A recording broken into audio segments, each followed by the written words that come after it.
तर आपण वाडीत प्रत्येकाला आव्हान केलं होतं की प्रत्येकाने 10 ते 15 आंब्याची फणसाची रोपं अशी कोणत्याही झाडाची रोपं रुजवून काढायची होती.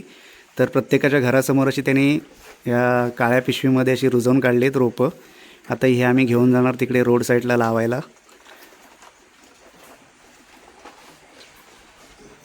इकडे पण अशी प्रत्येकाच्या घरातून आम्ही आता अशी रोपं जमा करतोय. आता ही आम्ही घमेळामधून भरती घेऊन जाणार. अशी प्रत्येकानं आपल्या घरासमोर रोपं लावली होती, ती आता आम्ही अशी भरून घेऊन चाललो आहे. ती घेऊन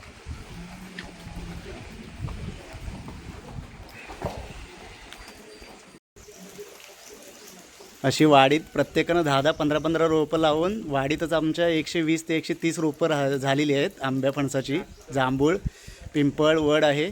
अशी प्रत्येक झाडं आम्ही तिकडे आता रोडवरती घेऊन चाललो आहे.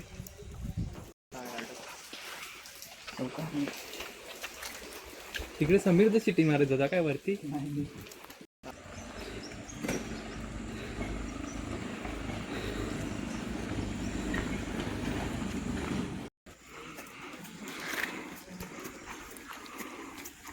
चलो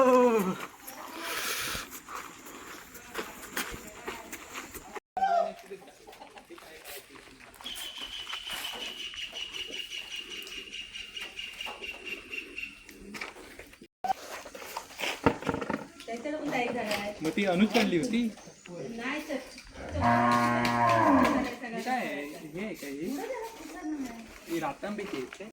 जांभळाची फणसाची त्याला पुढायला लागेल फणसाच्या झाडाला.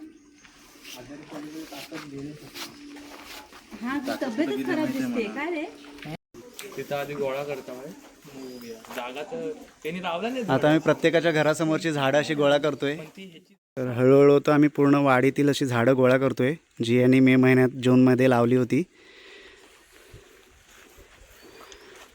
आणि हे आलेत मुंबईतून मुलं, आपले JCC कमिटीचे आणि जंगलवाडीतील मुलं सगळी आज गावी आलेत खास वृक्षारोपणसाठी. वाडीमध्ये आलो इकडे आमच्याच वरच्या भागात. तर इकडे पण कुणी कुणी झाडं लावलेत, ती पण आता आम्ही गोळा करून घेऊन चाललो आहे.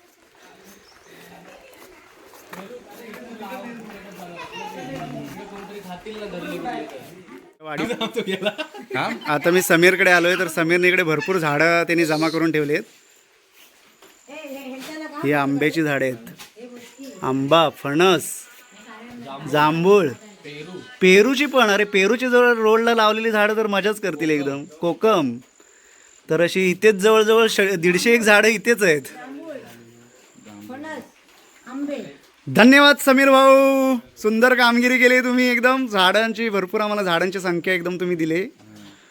आता ती घेऊन जाऊया चला रोडकडे. तर आता आम्ही समीर हतपलेकडे आलो होतो आणि त्यांनी सुंदर अशी झाडं, भरपूर अशी झाडं त्यांनी लावलेत. जवळजवळ 120 ते 130 झाडं त्यानं एकत्र आम्हाला दिलीत. तर आता आम्ही त्याच्या घराकडून जमा करून घेऊन चाललो आहे. आणि हे आपल्या समीर हतपलेचं घर बघा, कसं नंदनवनसारखं केलं नाही त्याने. अगदी घरासमोर खूप सारी झाडं लावलेत त्यांनी छान छानपैकी.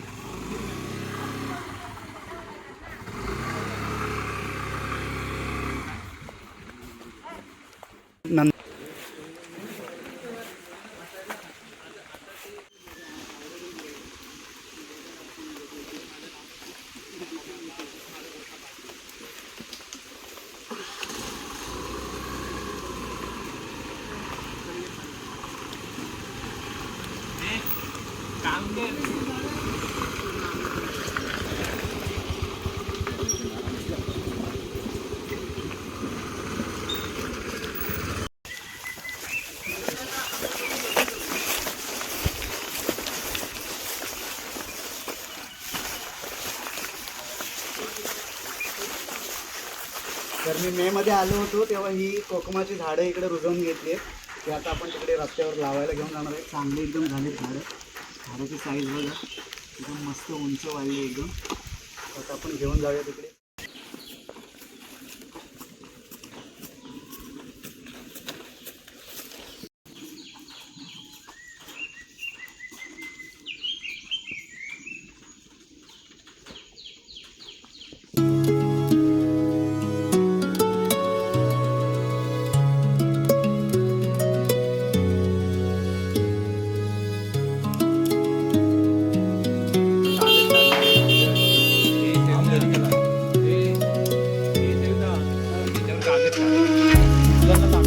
आकाश किती झाडं लावली होतीस तू?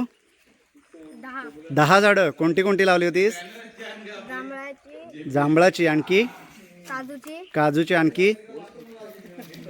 फणस नाही लावलास? फणस नाही. प्रामाणिक आहेस रे. फणस नाही लावला नाही बोलला. ठीक आहे. ठीक आहे. तू जांभळाची झाडं लावलीस, काजूची झाडं लावलीस. ते आपण आता तिकडे रोडला घेऊन जाऊ आणि लावू तिकडे. गाडीसाठी, झाडांसाठी.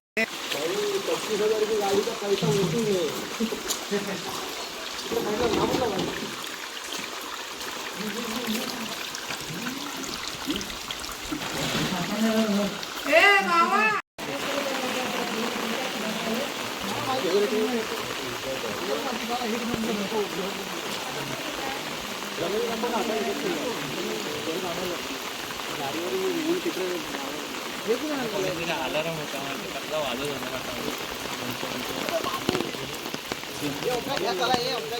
नवरा बायको असली झोपली.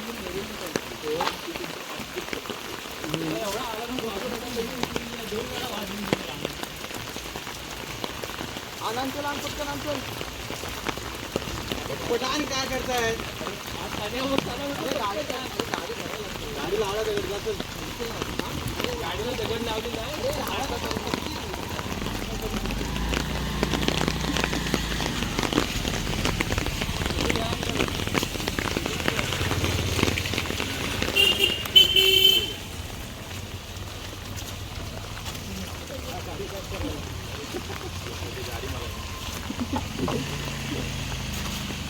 हे मला हे गमे तसंच नाही. उचल चल. हे गमे तसंच नाही. एक गमे ऐका माझं. हा नाही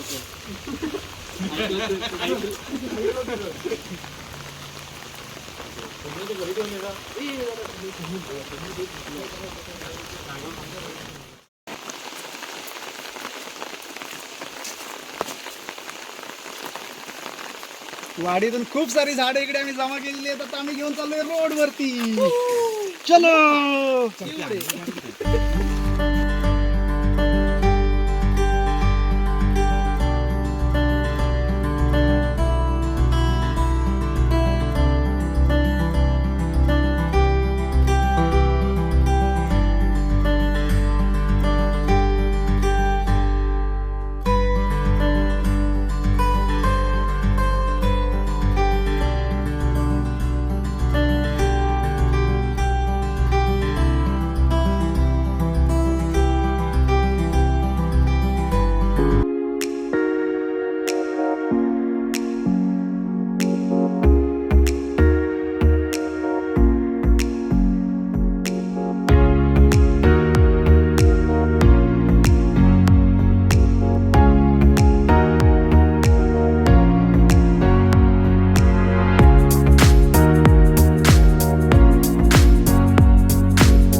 आम्ही आता वाडीतून अशी झाडं गाडीवर टाकून घेऊन आलेलो आहे तिकडे.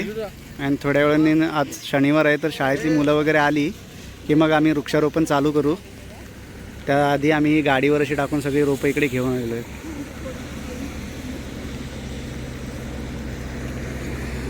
ये देखो नजारा.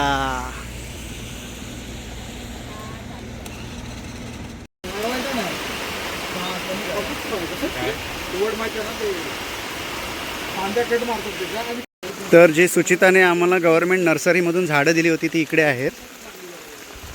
याच्यामध्ये तर मोठी मोठी झाडं आहेत. वड, आंबा, फणस, पिंपळ, चिंच, जांभूळ, मोठी मोठी झाडं आहेत. तर ही पण आपण आज रोड साईडला आपण लावणार आहोत.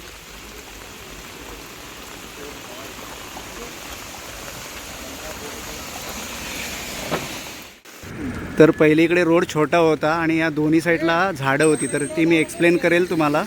ते पहिले जुने फोटो दाखवून की त्याच्यामध्ये आमचा रोडच्या इकडे कसा होता रोड आणि दोन्ही साईडला कशी झाडं होती. आणि आता हा मोठा खूप हायवे झाला आहे इकडे, रत्नागिरी नागपूर हायवे. तर दोन्ही साईडची झाडं तोडलं नाही त्यांनी. आपण पुन्हा काही इकडे झाडं लावली नाहीत, लावलेत छोटी मोठी, पण ती काय फुलझाडं आहेत. पहिले आपल्या इकडे आंबा, फणस, जांभूळ अशी मोठी मोठी झाडं होती रस्त्याला. तर ते तुम्हाला पहिले मी फोटो दाखवेन, त्याच्यात तुम्हाला समजेल की आमच्या इकडे पहिला रोडच्या साईडला कशी झाडं होती आणि आता कसं आहे. तर आता आम्ही तीच पुन्हा हिरवाई आणण्यासाठी हा झाडं लावण्याचा संकल्प केला आणि आज तो आम्ही पूर्ण करणार आहोत. तर रस्त्याच्या दोन्ही साईडला आम्ही बाहेरच्या बाजूनं झाडं लावणार आहोत आज. वृक्षारोपणाची पूर्वतयारी भाग 1. 260 झाडांचा संकल्प. पुन्हा हिरवीगार होऊ द्या आपली जंगलवाडी. आज आम्ही वृक्षारोपणासाठी लागणारी सर्व झाडे एकत्र करून रस्त्याच्या कडेला आणण्याची पूर्वतयारी केली आहे. आज शनिवार असल्याने सकाळची शाळा SN कानडे आयडियल हायस्कूल देवळे आणि जिल्हा परिषद शाळा जंगलवाडी येथील विद्यार्थी, आपल्या जंगलवाडी गावचे वाडी प्रमुख श्री शंकर भिकाजी गार्डी, वाडीतील ग्रामस्थ, महिला मंडळ तसेच सर्व निसर्गप्रेमी यांच्या उत्स्फूर्त सहभागातून वृक्षारोपणाचा उपक्रम हा पार पडणार आहे. या उपक्रमासाठी SN कानडे आयडियल हायस्कूल देवळे येथे कार्यरत असणाऱ्या मुख्याध्यापिका सौ सुप्रिया शरद गार्डी मॅडम यांचीही मान्यवर उपस्थिती आपल्याला लाभणार आहे. तसेच गाव, निसर्ग आणि सामाजिक उपक्रमांचे व्हिडिओ पाहण्यासाठी आपला नीलूभाऊ चॅनलला सबस्क्राईब करायला विसरू नका. पुन्हा भेटू वृक्षारोपण भाग 2 मध्ये. धन्यवाद. आपला नीलूभाऊ.